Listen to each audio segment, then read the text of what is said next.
Buenos días, queridos hermanos, amigos. Los saludo el pastor Martín Balta, pastor de la Misión Cristiana Poder de lo Alto en Lima, Perú, en esta bella mañana. Así que esperamos que la bendición del Señor esté sobre sus vidas y poder continuar en esta mañana estudiando esta preciosa carta del apóstol Pablo a la iglesia de Éfeso, y que nos habla a nosotros también de la importancia de vivir una vida consagrada en agradecimiento a todas las bendiciones que el Señor nos ha dado por su infinita gracia.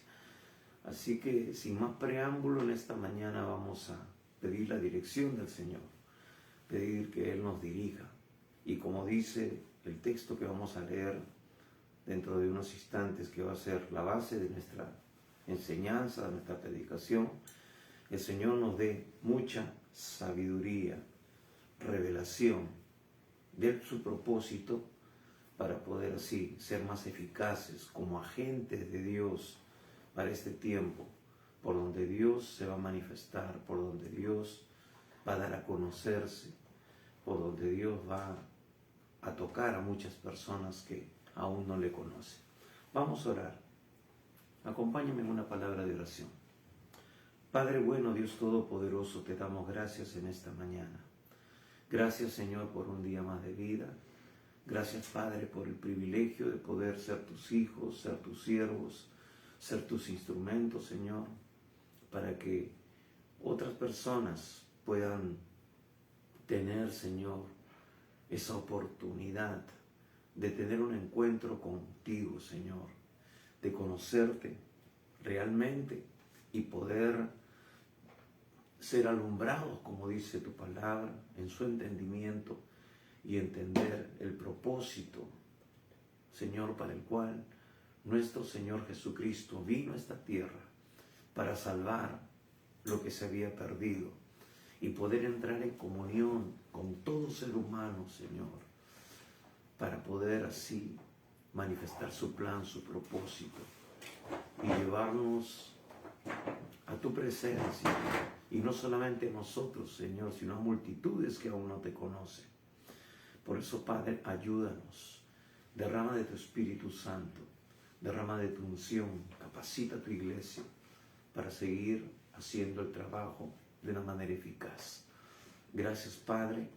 Bendecimos a cada persona que está en este instante conectado, por lo que se van a conectar y van a escuchar esta palabra, que no es nuestra, Señor, sino tuya, y es poderosa y más penetrante que una espada de dos filos, que discierne los pensamientos y las intenciones del corazón, y saca a la luz lo escondido, y nos redarguye, nos convence de pecado, de justicia y de juicio, para poder, Señor, rendirnos a ti y de esa manera alcanzar, Señor, tu salvación.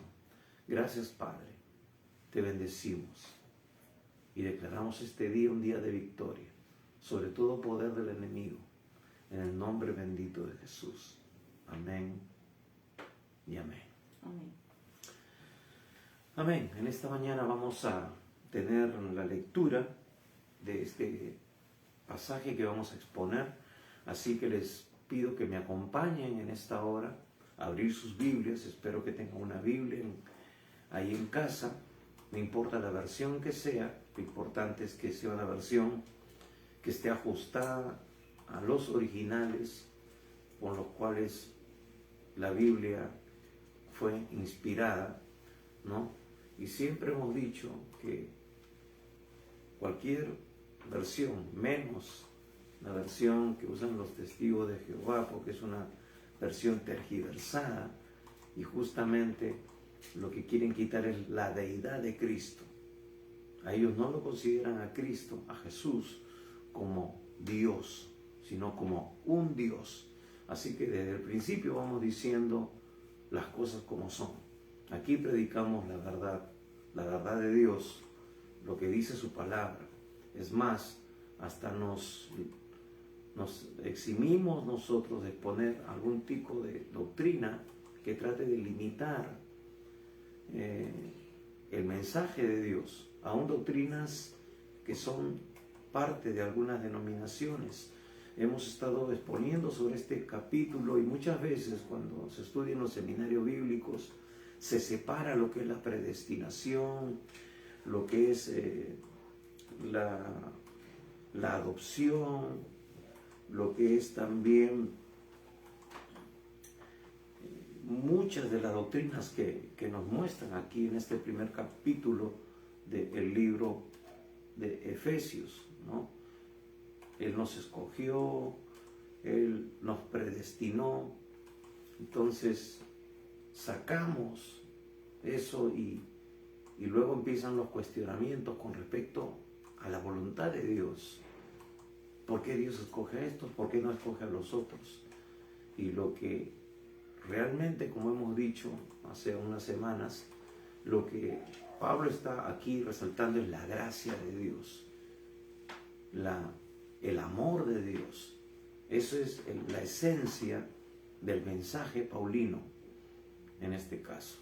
Y también hay otras cosas importantes que vamos a resaltar hoy, porque a veces Dios permite que hablamos de cosas, pero en las doctrinas importantes que se encuentran en esta carta, que como hemos dicho en los 3 primeros capítulos, se pone el fundamento doctrinal para la iglesia, y en los 3 últimos capítulos es la fase práctica, es decir, ¿qué hace la iglesia con esta enseñanza, con este fundamento que Dios nos da en su palabra?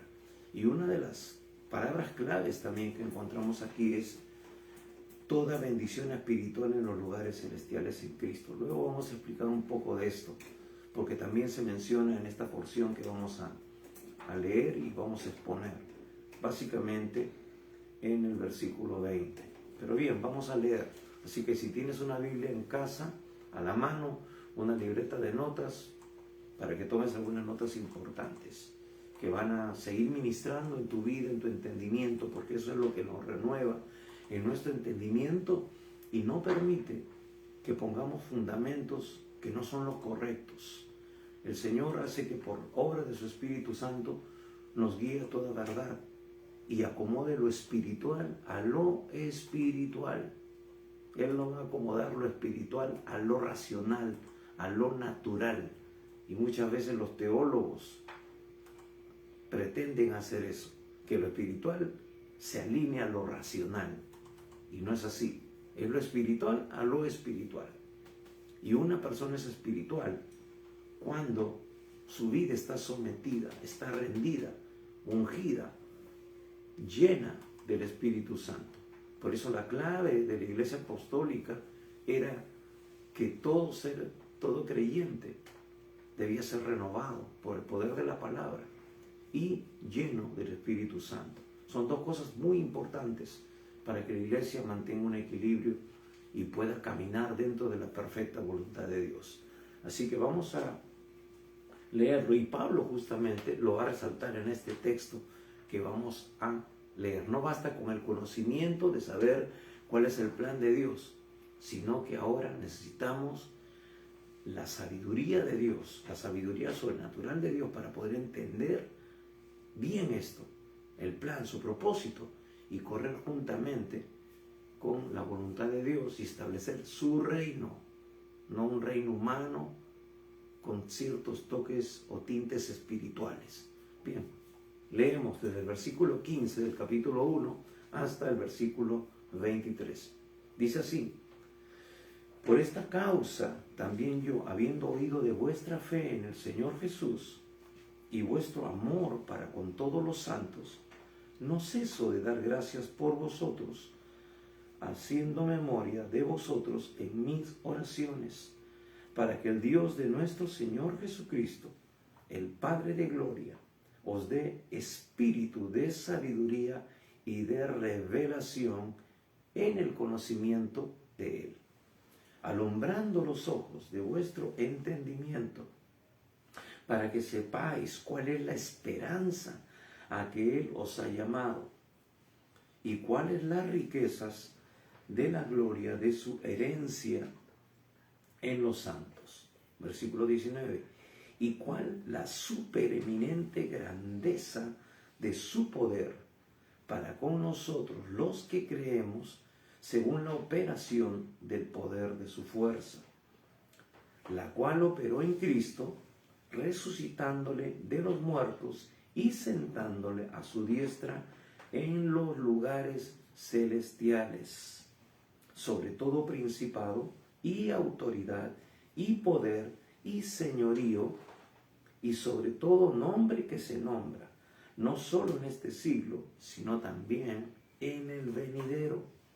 Y sometió todas las cosas bajo sus pies, y lo dio por cabeza sobre todas las cosas a la iglesia, la cual es su cuerpo, la plenitud de aquel que todo lo llena en todo.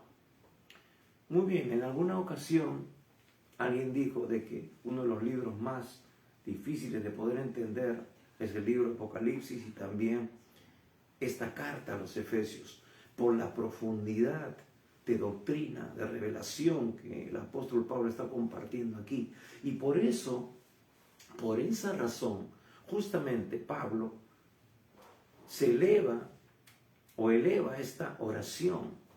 Es una oración, es lo que hay en el sentido de su corazón, porque él también está viendo cómo se está conduciendo la iglesia, cómo la iglesia en algún sentido está todavía en pañales. Estas son iglesias que él ha fundado en Asia, están empezando en su proceso de crecimiento espiritual, y es necesario que esta nueva revelación, por decirlo así, que el Espíritu Santo le ha empezado a manifestar en Pablo, al escribir esta carta, al darse cuenta de que Dios quiere reunir todas las cosas en Cristo, es decir, está mostrando su propósito para la iglesia, para que la iglesia esté unida, no separada, no hay una iglesia gentil y una iglesia ortodoxa, una iglesia de Jerusalén, judía, sino que más bien entiendan de que son dos ramas, por decir, que Dios ha puesto en un solo tronco para dar un fruto, un único fruto. No es de que una rama va a dar un fruto y otra rama va a dar otro fruto. Están injertados en un tronco que es el Señor, y el Señor lo muestra claramente en Juan 15. Separado de mí nada podéis hacer, y van a dar el mismo fruto. El Espíritu Santo, la salvación de Dios, va a producir el mismo fruto en un creyente, aquí en Perú, en Rusia, en China, donde sea, porque es el mismo Espíritu Santo obrando en su vida, en su corazón, y fundamentándolo en lo que es su palabra. Porque la materia prima para el crecimiento y para el poder, para que el poder de Dios y la voluntad de Dios se manifieste y el Espíritu Santo pueda trabajar en uno, es estar fundamentado en la palabra. Eso nos libra del error, eso nos libra de las herejías, de las doctrinas extrañas o raras que a veces se establecen en algunos lugares. Entonces, por eso Pablo está orando, porque dice: Dios mío, esta revelación es tan tremenda y que de repente algunos todavía no lo van a poder entender. Así que él se eleva en oración por la iglesia. Y es muy importante porque Pablo no solamente está poniendo fundamento al mostrar ese misterio nuevo, ese misterio que ha sido revelado, sino que él mismo está cumpliendo una función pastoral con estas iglesias que han sido fundadas por él. Él ha sido el fundador, el pastor principal en su momento de estas iglesias, y él se ve comprometido con la obra de tal manera que él por eso tiene eso en su corazón de pastor, de orar por las ovejas, de orar por estas iglesias. Y eso es clave para nosotros como siervos de Dios. Eso es lo que nosotros también debemos de hacer constantemente por nuestras iglesias locales y por las iglesias hermanas.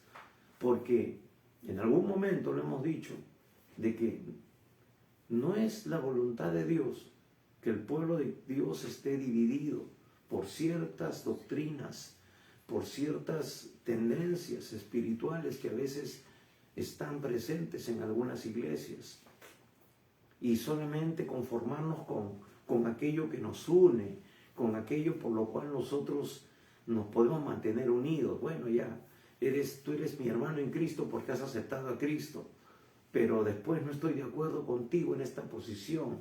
No, mi posición con respecto a la salvación es esta. Yo creo esto, yo soy calvinista, soy qué sé yo. Cosas que no están dentro de la palabra de Dios. Somos un pueblo, una fe, un Salvador, un bautismo, va a decir más adelante Pablo en esta misma epístola. Entonces, no debe haber diferencia, no debe haber esa barrera intermedia, que muchas veces las doctrinas hacen que las iglesias no estén unidas. Entonces, por eso Pablo se ve motivado a orar. Y esa debe ser la oración también como pastores por nuestra iglesia. Porque, hermanos, estamos enseñando doctrina, estamos poniendo el fundamento, pero muchas veces tenemos que ser honestos. Vemos de que no se está produciendo el fruto. A veces damos mensajes de la palabra de Dios, pero no vemos el cumplimiento, no vemos el fruto, no vemos la aplicación. Porque muchos creyentes son creyentes, por decirlo de alguna manera, cuando están dentro de las cuatro paredes del templo, pero en su vida cotidiana son otra cosa. Yo lo he podido experimentar muchas veces, no en nuestra congregación, sino en contacto con otras personas, porque he tenido la oportunidad de trabajar en algunos lugares, siempre consciente de que Dios me ha puesto como sal y luz en un lugar, y me he encontrado con diferentes hermanos que son hermanos entre comillas cuando están trabajando, y muchas veces yo los he tenido que confrontar y decirles: tú eres cristiano, te estás comportando como un cristiano, estás dando buen testimonio. Y muchas veces me dicen: bueno, en el trabajo hay que ver las cosas de una manera distinta, ¿no? Por decirlo así, como decirlo, en la iglesia es una cosa y en el trabajo es otra cosa. Cuando la Biblia no nos dice eso. La Biblia nos dice que tenemos que ser sal y luz en todo lugar. Somos el agente, somos el cuerpo de Cristo. Somos quienes en este tiempo Dios va a usar y está usando para que la gente pueda tener un testimonio del Dios viviente. Entonces, yo me pongo a pensar, ¿qué les enseña el pastor? O no tanto eso, sino que si les estará haciendo un seguimiento realmente de cuál es su comportamiento. Y muchas veces, personalmente, ¿no? Y lo digo porque hoy algunos celebran el Día del Pastor, ¿no? En esta fecha, muchas veces no estamos cumpliendo bien nuestra labor. La Biblia nos dice de que tenemos que tener cuidado, tener conocimiento del estado de nuestras ovejas. Y muchas veces el pastor se conforma simplemente con ver al creyente 2 horas a la semana, ver que ahora se conectan a través del Facebook Live, ¿no? Entonces hay alguien en la computadora y va registrando, va viendo a ver si todos los hermanitos, todos los hermanos se conectaron, o de 100 se conectaron 20, se conectaron 50, más tarde se van a conectar otros de repente porque queda colgado en la nube el video, y más tarde podemos ver que se completó quizás aparentemente el número de hermanos de la congregación. Y eso nos hace sentir feliz. Ah, qué bueno, mandó un mensaje, respondió, dijo like, ¿no? Puso su avatar, qué sé yo, dijo amén, pastor. Pero eso no es un indicativo de que esa vida esté siendo transformada. Uno de los significados de pastor en hebreo es, por decirlo así, es como el que está metido en todo. Y muchas veces eso es lo que menos le gusta a un creyente, entre comillas, que no está viviendo en línea con la palabra de Dios, que tiene una dualidad de vida, porque en el trabajo es una cosa, en la casa es otra cosa, y en la iglesia puede ser muy consagrado, puede ser muy colaborador, puede ser hasta el brazo derecho del pastor, y hasta puede ser diácono, y hasta puede ser copastor. Entonces, Eso es importante. El pastor debe de conocer el estado de sus ovejas. Y Pablo sabe sus limitaciones. Por eso él está orando, porque él confía, conoce el poder de Dios, conoce el poder del Espíritu Santo para redarguirnos, para corregirnos, para instruirnos. Él dice, quizás yo estoy preso, porque está preso cuando está escribiendo esta carta. Estoy limitado en el espacio, no puedo estar con ellos, pero él está orando. Está recibiendo reportes, porque él dice, ¿no? Por esta causa yo también, yo habiendo oído de vuestra fe en el Señor Jesús, sus consiervos, los que los acompañaban en sus viajes, le daban reportes, les escribían. Entonces él puede decir, yo he oído, no he visto, pero estoy oyendo. Y ellos son como mis ojos en medio de ustedes. Pablo siempre tenía dentro de sus equipos personas que formaban parte de ese contexto, de ese lugar. Lo vemos en sus diferentes cartas. Epafrodito y otros más formaban parte de diferentes iglesias en Filipos, en Tesalónica, y ellos le informaban, visitaban a Pablo, le escribían cómo iba la iglesia. Entonces Pablo por eso decía, porque yo habiendo oído de vuestra fe en el Señor Jesús y de vuestro amor para con todos los santos. Entonces Pablo tenía reportes. De esa manera conocía el estado de sus ovejas. Tenía personas confiables que le decían cómo estaban ellos. Y Pablo, a través de esos reportes, podía complementar su crecimiento espiritual de estos hermanos, mandando estas epístolas, estas cartas que se leían en diferentes regiones geográficas donde habían varias iglesias. Entonces, esta es una de ellas, de sus cartas pastorales. Y por eso él aprovechaba en poner fundamento espiritual. Y dice, no ceso de dar gracias por vosotros, haciendo memoria de vosotros en mis oraciones. Todo pastor tiene que tener una relación de su iglesia y orar uno por uno. Ese es nuestro trabajo, hermanos. Los apóstoles lo tenían claro. Ellos no se dedicaron a servir a las mesas, no porque sea deshonroso, sino porque ellos decían, no es justo que descuidemos la oración y la palabra por atender a las mesas. Tenemos que tener claro cuál es nuestra función, cuál es nuestra labor, cuál es nuestro trabajo para lo cual hemos sido designados de parte de Dios. Entonces, tenemos que orar e interceder.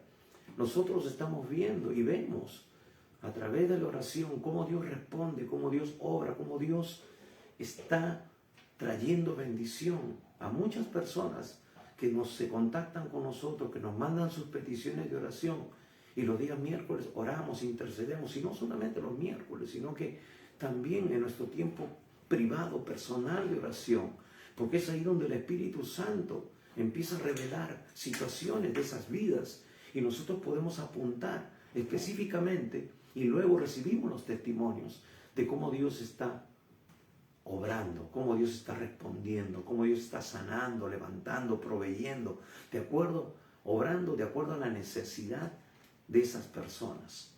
Y esas personas se sienten agradecidas con Dios y con los siervos de Dios. Entonces, es importante, y Pablo lo entiende así, hermanos, el fundamento la clave es la oración. Y recuerdo lo que dijo un pastor en algún momento. Dice que Daniel,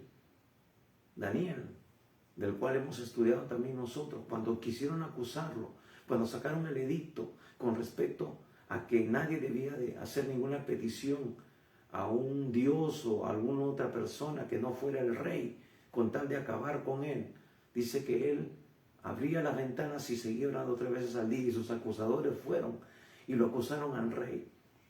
Y esta persona decía, no, escuché esto y me pareció maravilloso, porque es verdad, ¿por qué Daniel seguía orando? ¿Por qué Daniel seguía orando? ¿Por qué no temió al edicto y siguió orando? ¿Por qué puso su vida? ¿Por qué? Porque porque Daniel sabía que el día en que dejaba de orar ya estaba muerto. Porque Daniel no temía morir, porque si él ya dejaba de orar, ya estaba muerto. Y eso es lo que usted y yo, hermano querido, tenemos que entender. El día que tú dejas de orar, eres un zombie, eres cualquier otra cosa, pero no estás vivo, porque la oración te mantiene conectado con el Dios de la gloria. La oración te da la vida, te da la perspectiva, te da la revelación para continuar viviendo en medio de este valle de sombras y de muerte. Así que no descuides tu oración, mantente firme en la oración.